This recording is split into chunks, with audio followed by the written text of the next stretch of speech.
afternoon. Well, thank you for being here. To get things started, and I just want to say how inspired I am to be here. I've been working on climate issues for almost 30 years now. I began my career at NASA as a research scientist and now continue to study it at extreme weather and climate at the University of Georgia. I'm in Georgia Tech territory, but thank you for having me. In recent years, I have focused some of my extreme weather event work on how it affects disproportionately communities of color, the poor, and disadvantaged communities. And this is not just academic. I mean, I grew up in communities just like this. We are at a critical moment in the history where we have an opportunity to chart a new path.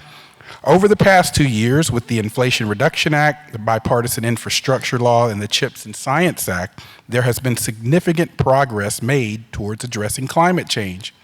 In this moment, how are you thinking about the progress of the last 2 years and the work ahead? Thank you. Well, let me first thank both Drs.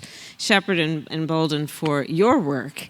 And to all of the folks who are here, because the way that I think about this moment is that I do believe it to be a transformational moment.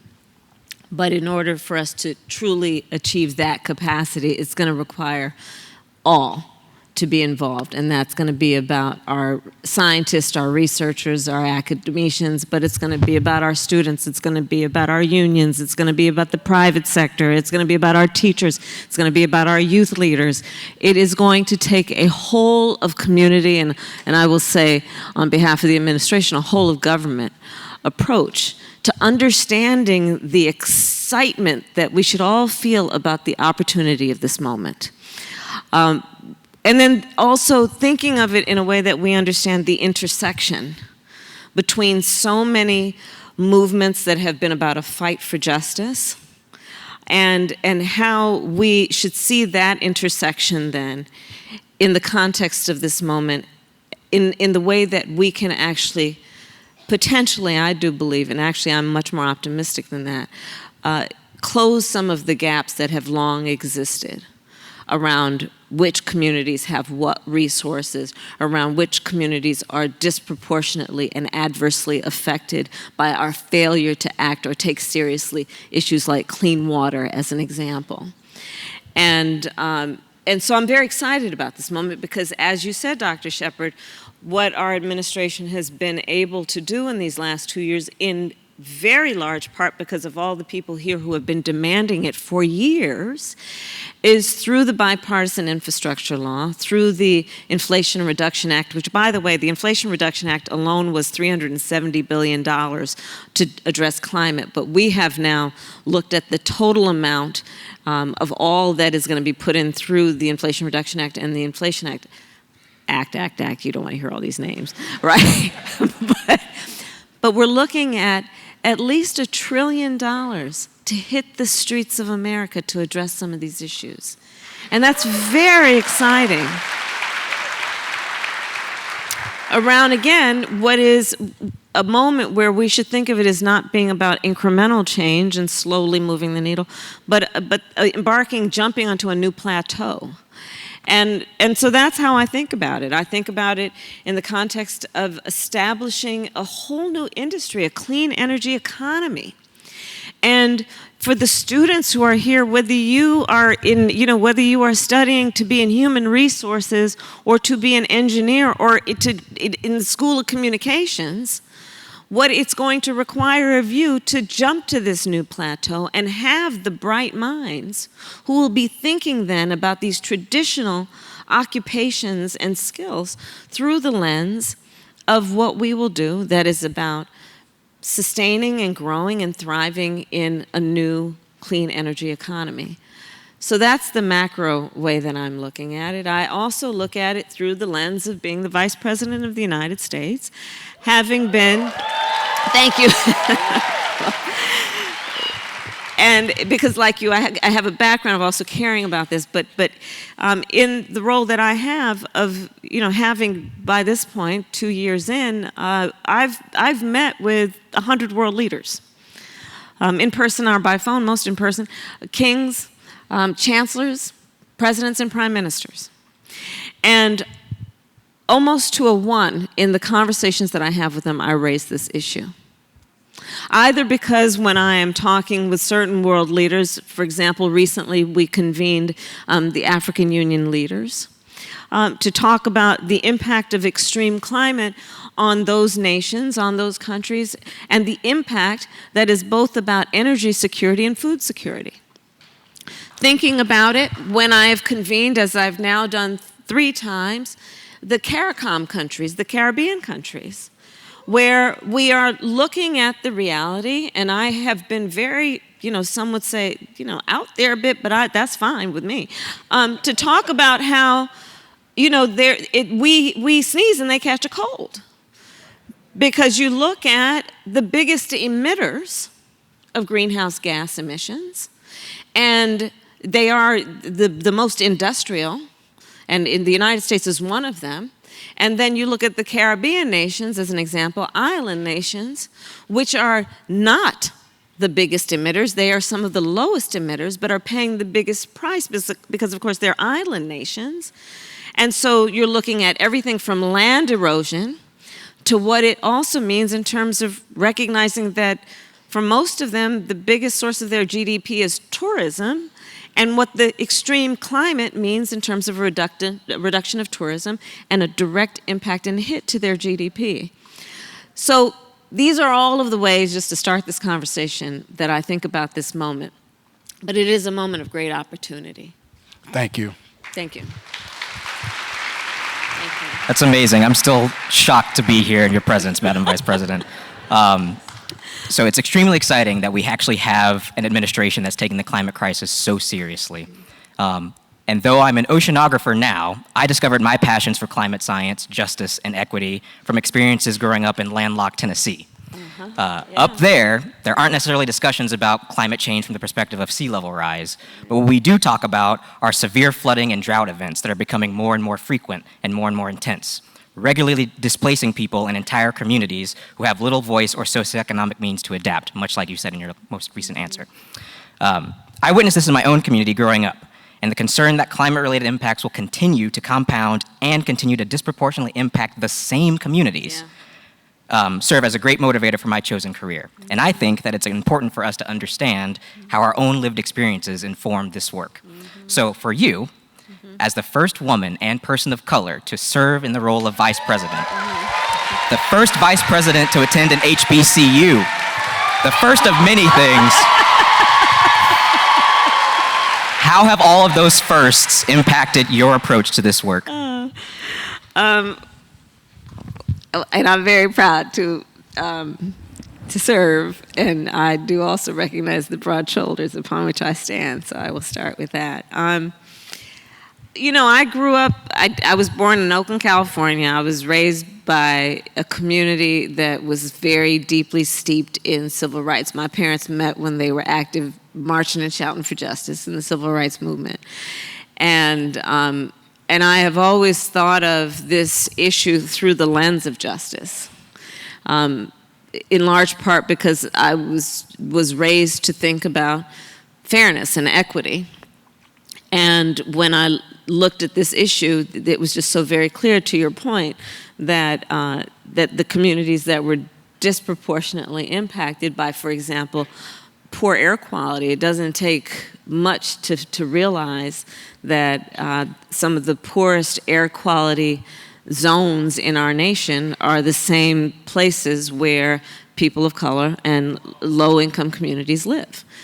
And so it's something that I was raised with. I was raised in the Bay Area in California, so that was, it takes pride in being one of the homes of the movement for environmental justice. I grew up, there was this whole campaign about Save the Bay, and it was about water, because also coming from California, the issue of water and water policy was always front and center, because it was about droughts, and now it's about either droughts or flooding. In fact, I love water policy. I confess I am a water policy geek. I think it's so important, right? Like, we could just geek out right here, the three of us, right? But so coming from that background, and then when I was elected DA of San Francisco, I started the first environmental justice unit of any DA's office in the country, because there's a community in San Francisco, Bayview Hunters Point, that at the time, and still I believe, had an annual household income of about $15,000, 15. And it was being treated like a dumping ground by people from outside of the community.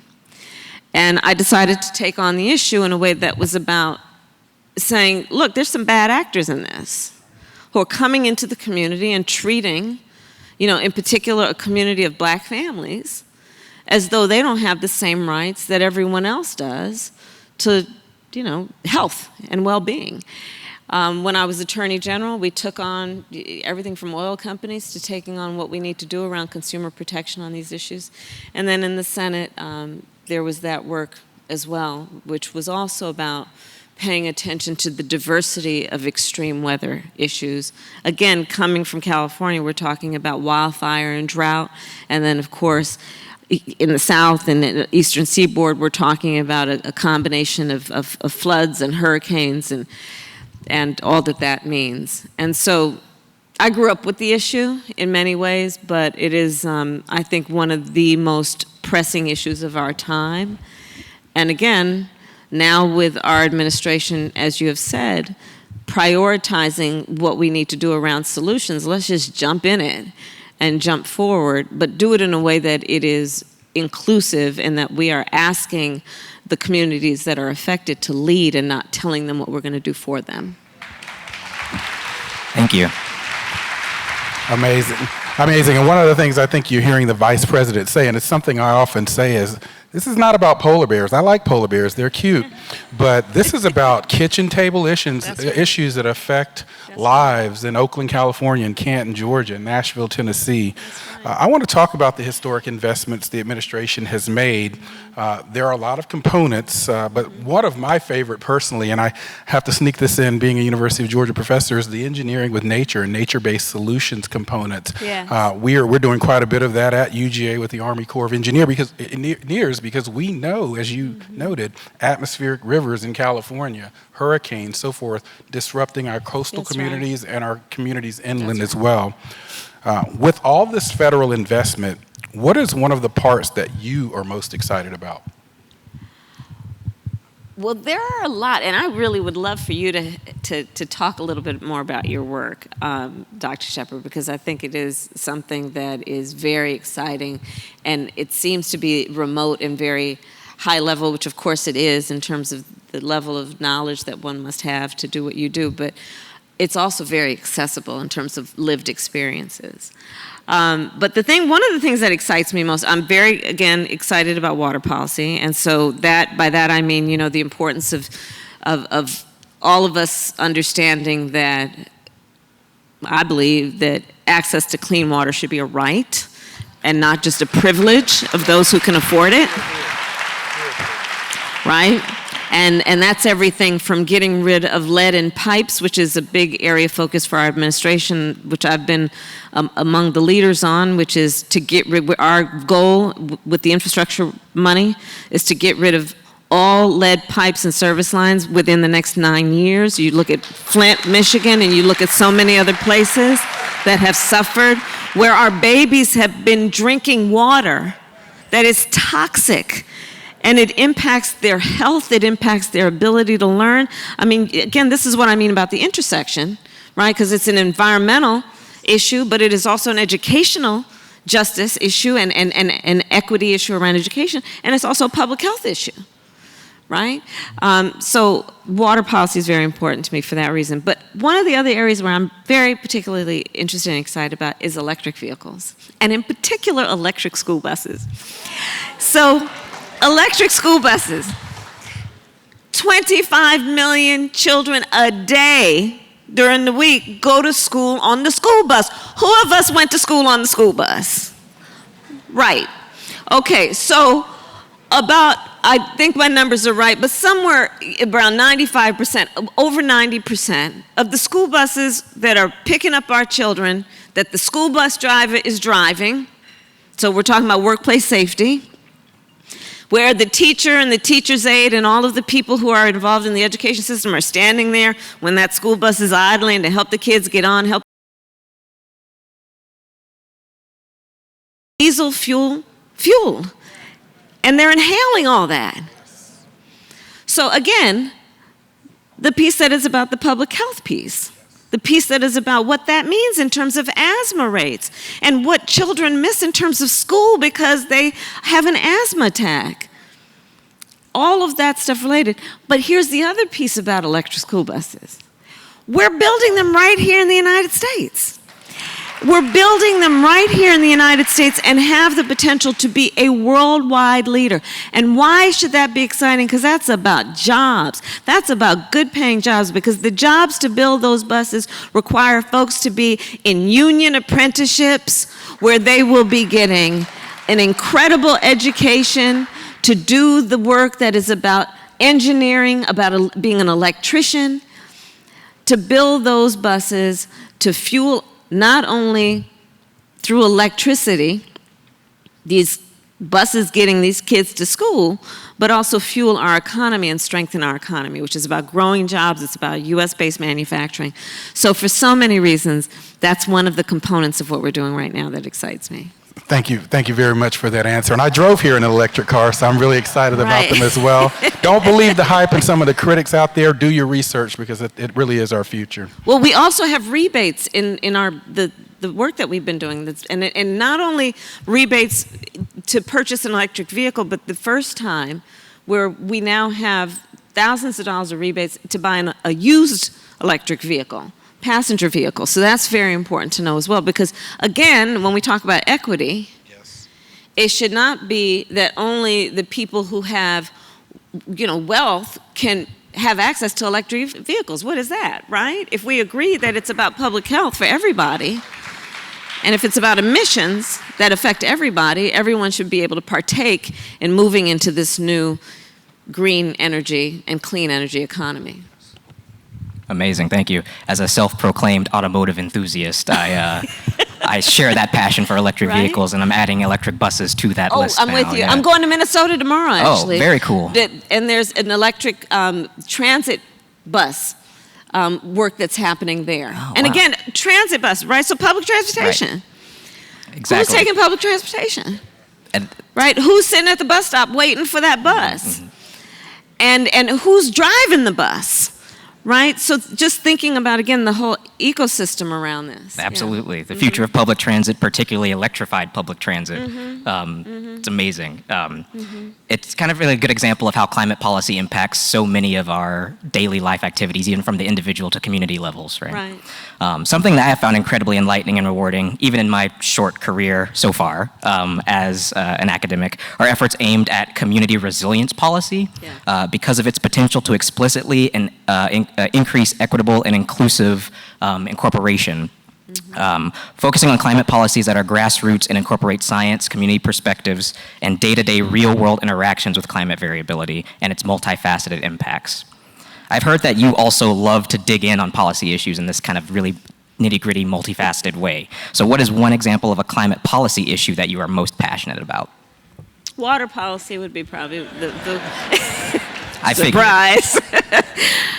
Okay, so water policy. So again, we agree that access to clean water should be a right. We agree that it is an essential component to life.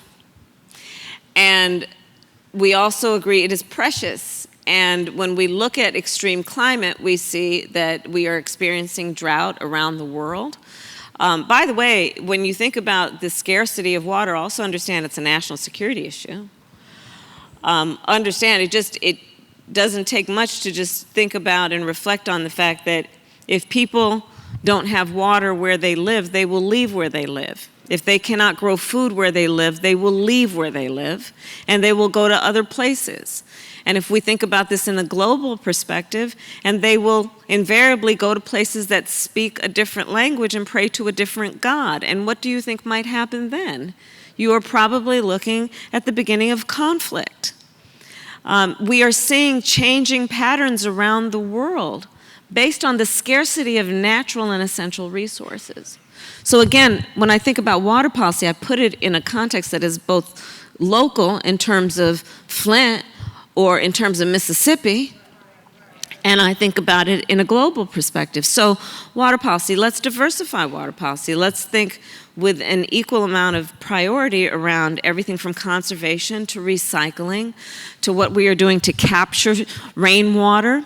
You know, in places that are on the coast, be it the Gulf, be it the Pacific Ocean, we tend with floods and with excessive rainwater to want to get rid of it, right? Because it's dangerous. It becomes disaster proportions. And then we end up flushing it into the ocean.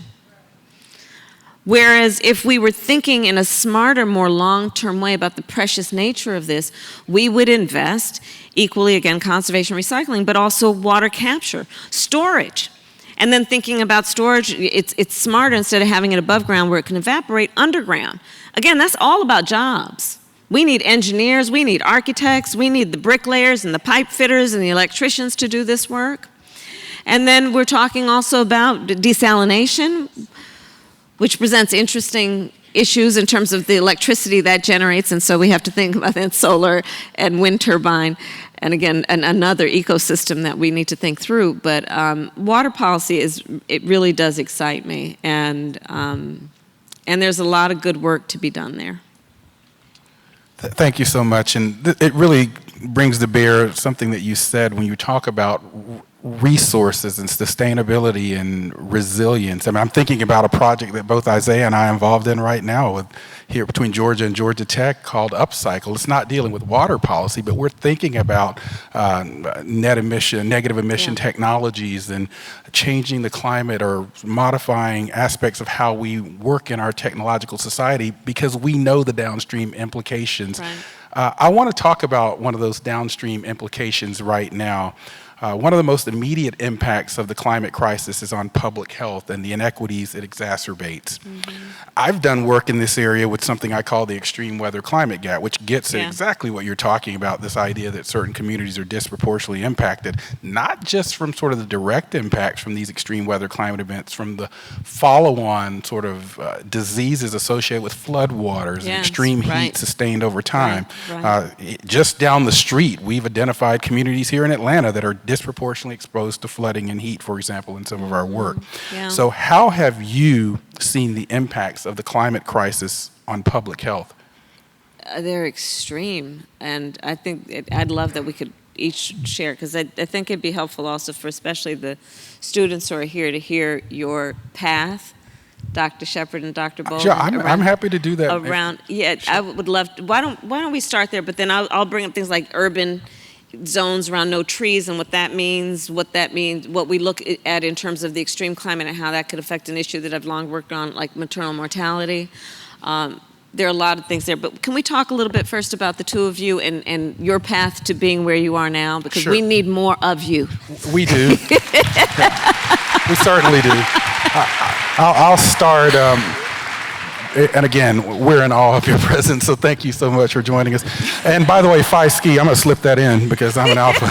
And but one of the things that I would say is that as a former president of the American Meteorological Society, we know that 2% or less of our represent the kind of communities that are most affected by these things. So a bee sting set me off on a path to weather and climate because I found out I was allergic. You said a bee sting? A bee sting. I really was. I found out I was deathly allergic to bee stings, and so I shifted my 6th grade science project to weather. And so I was not interested in forecasting. So talk about a plan B. But I knew that I wasn't interested in forecasting. I wanted to know the hows and why of weather and climate, and so went off to Florida State University, did my degree work, and then worked at NASA for many years developing some of these big satellite missions that I know are so much a part of the portfolio that the administration uses. And so I've done quite a bit of work in extreme weather and climate, been on the various National Academy panels and so forth. But in recent years, for the reasons that you articulated, it's important to translate this sort of theoretical science into policy. We just submitted a proposal to NASA looking at how extreme rainfall and soil moisture exacerbates septic system failures in the Black South and the Deep South. Right. Those are kitchen table, how do they affect me issues? And so that's really been part of my path. I'll pass it off to Isaiah. Yeah, my path, it's pretty recent memory. But as I mentioned, I grew up in Nashville, Tennessee. I was always a big science nerd. But I also noticed, like, you know, right around my junior year of high school, we had like a massive 500+ year flooding event that rolled through the city and basically decimated populations all along the floodplain, basically along the Cumberland River. And here we are more than a decade later, those communities still haven't really come back. They haven't bounced back. And what I saw even worse was that sometimes like the city officials or like gentrification basically started moving in and taking advantage of the fact that people couldn't go back and live in those places.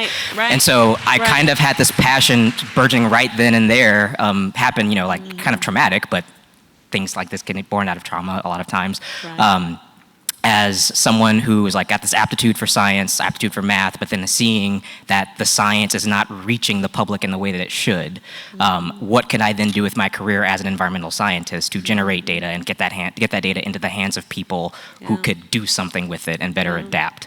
And so with that in mind, I left Tennessee and I went to Bowdoin College, small liberal arts college in Maine, and I majored in earth and oceanographic science, minored in chemistry, still persisted to be a big nerd.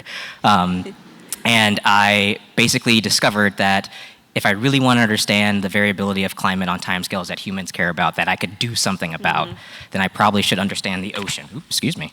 I probably should understand how the ocean interacts with climate. And that set me off on a wild path that led to coral reefs and ocean acidification issues and working with NOAA as a Holling scholar and to my position here at Georgia Tech as an assistant professor in Earth and Atmospheric Science. So, but again, this whole thing is motivated by this idea that my career goals are to do awesome science, but then also get that science into the hands of people so that we can actually make progress and show that science and society is a link that like we need to pursue, basically.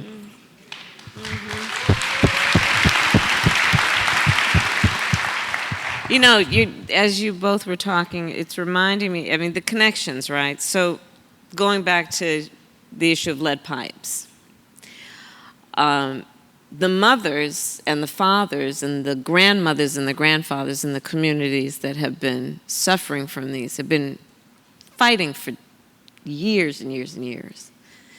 It didn't take a science degree for them to know what was happening to their children and what was happening in their community. And when I think about your journey in life and your calling, both of you, part of it is having people who are in these positions who understand that and understand the brilliance and the level of knowledge that communities have. And we need to listen to them. There is that piece of it. But there's another piece, Dr. Bolden, that you were talking about that also has to be understood, like again on the issue of lead pipes. So lead pipes weren't only laid in low-income communities. They were, you know, this was a thing at a time, right? The difference is this. If you are in a community where you have high rates of home ownership and everybody's got a good paying job, and you know you've got lead pipes, you just pay to remove them. But if you're living in a rental unit or in public housing or in a place where you're barely making the mortgage every month, much less being able to re-pipe your whole home, including the service lines, then you know what that means. And so the policy, part of the importance of how the policy and how our approach has changed that is to say, no, the federal government should be paying to remove these lead pipes. We should not just put it on the residents and the homeowners in those communities. For a number of reasons that, yes, is about having a goal of equitable outcomes, but also understanding that collectively we pay a price in terms of, again, the educational impact, the public health impact of those kinds of things. But having, brilliant people in the positions that you're in, to be able to see the connections is so incredibly important. And for all the students who are here and thinking about your work, and I know we have students from many of the universities and colleges in the area, really do see this as an area that is so vast in terms of the skills that will be required. And we need you. We really need you, because this is the thing, back to the first point about what's exciting about this moment. There are going to be a lot of new jobs. There's going to be a lot of new work. We're talking about a new approach, a new industry. And we need you guys there to, in some cases, do the translating that is necessary for people to be clear on the concept. Yeah. But thank you both for for what you do. Thank you. Thank you. Thank you. Yeah, thank you for that very enlightening message to the next generation. And kind of spawning off of that, as somebody who is just at the beginning of their career, I know that the climate crisis is going to be a dominant portion of my entire life. It's going to be a dominant presence in my entire life. It already has been. And dealing with such a heavy and often wicked problem can feel pretty daunting at times. And so I try to make a conscious effort, both in the classroom as a professor and in my research, to highlight the creative, critical thinking skills and problem-solving skills that are necessary to address these issues from a very inherently interdisciplinary perspective, inclusive of explorations, as Dr. Shepard mentioned, of engineered solutions to climate change, like ecosystem respiration and negative carbon emission technologies.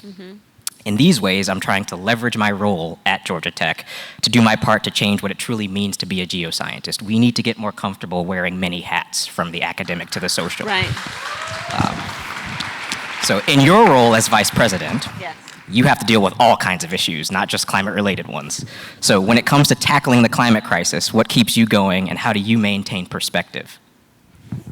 Well, moments like this. I mean, look at this incredible room and group of leaders who have convened from every and all walks of life and work to come together under one roof to understand the collective dedication that we need to have to an issue like that. This gives me a lot of motivation to keep doing the work. The motivation is also, I have in fact, all of my offices, I have brilliant teams that I work with. And I will always challenge my team, and I'll say, okay, on any subject that we're talking about, I would like you to sit back and tell me, so I can understand the relevance of what we're talking about, how will this impact a child? It's an interesting question to always ask of yourself when somebody is debating public policy or some opinion about what's supposed to be. To ask, how will that impact a child? And when you do, it will really require you to challenge a lot of your assumptions, and to think about, okay, is there somewhere here that how is a child impacted, right? And so we have been talking extensively about that, and that's part of how I think about it. And to the extent that I believe that we're moving the ball forward, the satisfaction I get is knowing that the children will benefit. And that gives me a great deal of satisfaction to think that that is what we can do. Yeah. Thank you. Yeah. Yeah. Well, wow, time really flies. Madam Vice President, thank you for bringing us together for this conversation, and thank you for Georgia Tech for hosting us. This convening was so important to me, and they asked me to put my perspective here before I give you a chance for final words. And for me, it's simple. I mean, there's no plan B planet. This is our only planet. And so That's right. We need to take care of this one and the people living in it from all walks of life. So before we close, I want to ensure that you have the opportunity to provide any closing thoughts. Well, let's just, again, let's all stay active in this and understand, to your point, this is the planet we've got. It is a precious place. It is a place that we have a responsibility for taking care of, and that there is a whole lot of work that can be done, but the clock is not just ticking, it's like banging. It is requiring us to move quickly, but there is so much to be excited about in terms of what we can do. And again, I will say to the students who are here and those who are thinking about their role in this, you're going to come out and just leapfrog over all of us. Because, you know, especially for our younger leaders, the benefit that you have is you're not burdened by any question about, is this real? That was great, because we've been having to deal with some folks who just literally...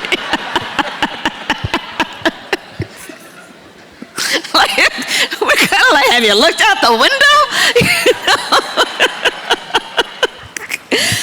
But you guys are coming out, and it's just, and now we're talking about all kinds of creative, very exciting ways to do this that is going to be about public health, public education, about strengthening our economy, about investing in jobs, about respecting the dignity of work, about being a model for the world, about being a good shepherd of resources, both in terms of the responsibility that America has to Americans and that America has to its neighbors. So it's a very exciting time, and I'm just very thankful to everyone here for taking your time this afternoon to be here for this conversation. And to Dr. Shepherd, Dr. Bolden, thank you very much. Thank you. Thank you, Madam Vice Thank you President. very much.